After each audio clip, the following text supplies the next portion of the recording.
Hello everyone, I am गौरव और आप देख रहे हैं बी अ ब्रिलियंट। आज की वीडियो हम बात करेंगे होल्डर और होल्डर इन ड्यू कोर्स की। तो वीडियो स्टार्ट करने से पहले इसमें आपको बता देता हूँ, नेगोशिएबल इंस्ट्रूमेंट एक्ट हमने पहले ही वीडियोस बना रखी है इसके ऊपर। नेगोशिएबल इंस्ट्रूमेंट एक्ट का ही एक बहुत इंपॉर्टेंट पार्ट है होल्डर और होल्डर इन ड्यू कोर्स।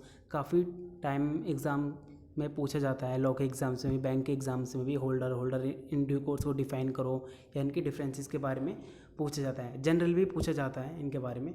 तो चलिए शुरू करते हैं।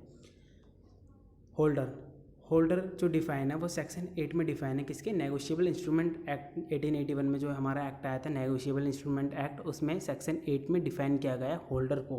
होल्डर सेक्शन 8 में डिफाइन है नेगोशिएबल इंस्ट्रूमेंट एक्ट के। तो होल्डर कौन होता है? Who must be a holder? A person, मैं बोल सकता हूँ a person who completes two points या two things can be a holder. Like first possession हो जिसके पास, और second entitle to receive the payment. अब पोजेसन किस चीज़ का हो? पोजेसन मीन्स हम नेगोशिएबल इंस्ट्रूमेंट पढ़ रहे हैं, तो नेगोशिएबल इंस्ट्रूमेंट एक्ट में जो नेगोशिएबल इंस्ट्रूमेंट है उसका पोजीशन हो। पोजीशन नेगोशिएबल इंस्ट्रूमेंट में क्या आता है? प्रोमिसरी नोट, ठीक है, बिल्स ऑफ एक्सचेंज और चेक। ये तीन चीज़ तो आते हैं, या मैं पूरा नहीं लिख रहा, आप देख लेना। Promissory note, bills of exchange, cheque, ये तो आते हैं नेगोशिएबल इंस्ट्रूमेंट में। तो इनके ऊपर क्या हो? पोजेसन हो जिसका, वो होल्डर कहलाता है। ठीक है। सेकंड है entitle to receive the payment, मतलब जो जिसके पास पोजेसन है वो उस पोजेसन से पेमेंट जो है वो रिसीव कर सकता है। ठीक है। अब मैंने बताया था प्रोमिसरी नोट, चेक और बिल्स ऑफ एक्सचेंज में होता है, तो वही होल्डर है। और जो रिसीव कर सके उस नेगोशिएबल इंस्ट्रूमेंट के थ्रू, जो पेमेंट को रिसीव कर सके, उसको जिसके पास लीगली राइट है, ठीक है, वो होल्डर है। सिंपल है, सेक्शन 8 में डिफाइन है। तो ये दो कंडीशंस, या फिर हम दो बोल सकते हैं, ये दो पॉइंट्स हैं, ये बहुत इंपॉर्टेंट है। इनकी वजह से कोई भी पर्सन होल्डर बनता है। डेफिनेशन देखते हैं हम। The holder of a promissory note, हमने बात करा था promissory note, bills of exchange और cheque means any person entitled in his own name to the possession thereof and to receive or recover the amount due thereon from the parties thereto. ठीक है। Where the note, bill or cheque is lost or destroyed, its holder is a person so entitled at the time of such loss और destructions. इसका meaning हमने बता दिया कि bills of exchange, promissory note और check, जिसके पास में position हो नेगोशिएबल इंस्ट्रूमेंट का, वो होल्डर है। और जो जिसके पास राइट है उस पेमेंट को रिसीव करने के लिए, वो होल्डर है। सिंपल। अब बात करते हैं होल्डर इन ड्यू कोर्स की। ठीक है। होल्डर इन ड्यू कोर्स को, जैसे उसमें होल्डर को सेक्शन 8 में डिफाइन किया है, होल्डर इन ड्यू कोर्स को सेक्शन 9 में डिफाइन किया है। किसके? नेगोशिएबल इंस्ट्रूमेंट एक्ट के 1881 जो एक्ट था हमारा, उसमें सेक्शन 9 डिफाइंड है होल्डर इन ड्यू कोर्स। अब होल्डर इन ड्यू कोर्स बनने के लिए कुछ कंडीशंस हैं, वो फुलफ़िल करनी पड़ेंगी। जैसे ऊपर दो कंडीशंस थी, ये इसमें कुछ कंडीशंस है, वो फुलफ़िल करोगे तो ही आप होल्डर इन ड्यू कोर्स कहलाओगे। ठीक है। फर्स्ट क्या है? Must be a holder. अब इससे क्या पढ़े हो, समझे हो? मस्ट बी अ होल्डर मतलब होल्डर होना ज़रूरी है होल्डर इन ड्यू कोर्स के लिए। ठीक है। होल्डर होना ज़रूरी का मतलब वो क्या हो? उसके पास पोजेसन हो। ठीक है। Entitle to receive the payment हो, entitle to receive the payment. देखो ऊपर देख लो ना आप, पोजीशन हो और entitle to receive the payment हो, वही तो होल्डर होगा। जो होल्डर की कंडीशंस को फुलफिल करेगा वही होल्डर इन ड्यू कोर्स बनेगा। ठीक है। पहली कंडीशन तो फुलफिल होगी। सेकंड है कंसिडरेशन भी ज़रूरी है। कंसिडरेशन जो होगा उस इंस्ट्रूमेंट पे, वो भी ज़रूरी है। अब जो इंस्ट्रूमेंट है उसको जो मिल रहा है उस पर्सन को, वो उसकी मैच्योरिटी पीरियड ख़त्म होने से पहले मिल रहा है वो इंस्ट्रूमेंट, वो नेगोशिएबल इंस्ट्रूमेंट, तो ही वो होल्डर इन ड्यू कोर्स होगा। अगर आफ्टर मैच्योरिटी पीरियड मिलेगा तो वो नहीं माना जाएगा होल्डर इन ड्यू कोर्स, क्योंकि वो कंडीशंस फुलफिल नहीं कर पा रहा है। ठीक है। नेक्स्ट लास्ट पॉइंट क्या है? Good title. गुड टाइटल से आप क्या समझ रहे हो? फेथ होनी चाहिए, गुड टाइटल होनी चाहिए, मतलब no knowledge about defect, defect के बारे में कोई नॉलेज ना हो उस पर्सन को उस इंस्ट्रूमेंट के रिगार्डिंग, तो वही वो होल्डर इन ड्यू कोर्स कहलाएगा।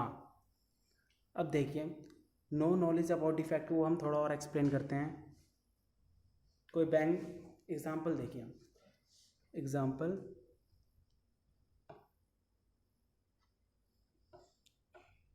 ए का कोई चेक था, ठीक है,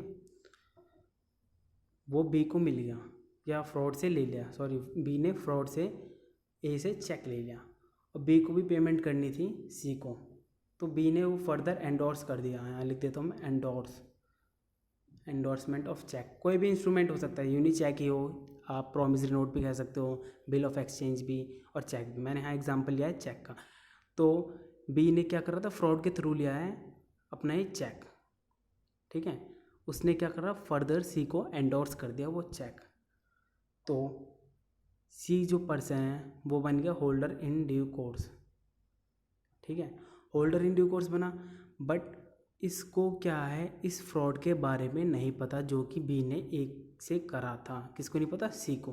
तो यही है ना good title, no knowledge about defect, knowledge में नहीं है उस डिफेक्ट के लिए, ठीक है। तो सी क्या है, सी स्यू कर सकता है अपनी अमाउंट को, किन से, बी से और ए दोनों से ही अमाउंट स्यू कर सकता है।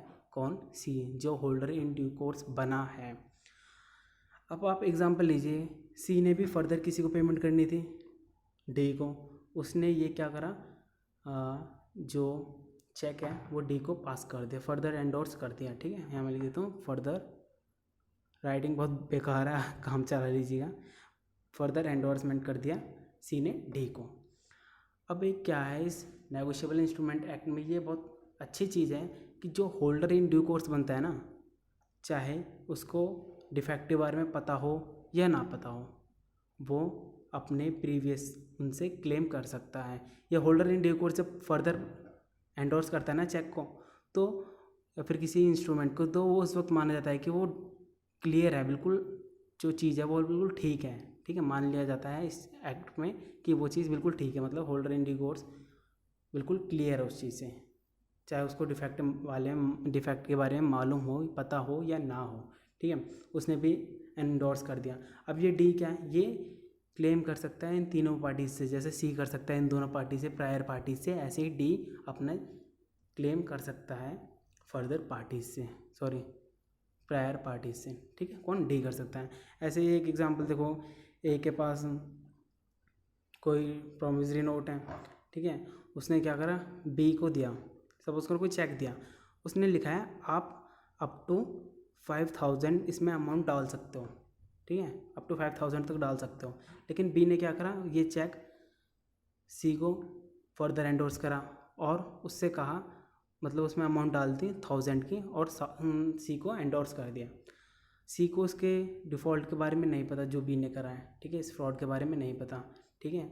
तो सी क्या है, सी क्लेम कर सकता है ए से और बी से, क्या, अपनी अमाउंट 1000 रुपीज़ की अमाउंट जो चेक में दी है, मेंशन है, वो क्लेम कर सकता है बी से और ए से कर सकता है, क्योंकि इसको डिफेक्ट के बारे में नहीं पता कि बी ने क्या करा, ए ने क्या करा। जो इसे एंडोर्स हुआ है होल्डर इन ड्यू कोर्स जब ये बना है, तो इसके पास राइट है, लायबल है उस चीज़ को लेने के लिए।